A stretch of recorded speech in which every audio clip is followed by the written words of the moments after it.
ईशावास्य वेदां सर्वं यत्किञ्चन तद्यां जगत् तेन त्यक्तेन भुञ्जीतां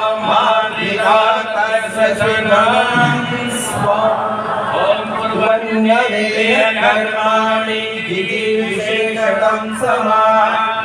एवं वैनान्यते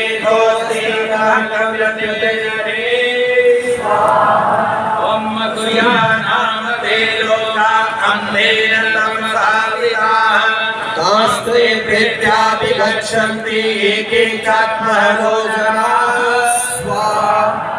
ओम मनेजरेकं मनसो जवीयो नैनक्षेवा आकृवन् पूर्ववर्षात् तद्भावतो न्यायते तिष्ठति सम्यक्तवो मातरिष्वाददाते ओम तदेयति तन्देयति तद्दूरे तदवन्तिके तदन्तरस्य सर्वस्य तदु सर्वस्यास्य वायतः स्वाहा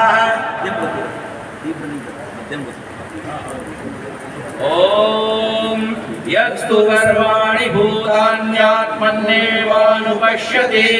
सर्वभूतेषु चात्मानं ततो न हि चिकित्सते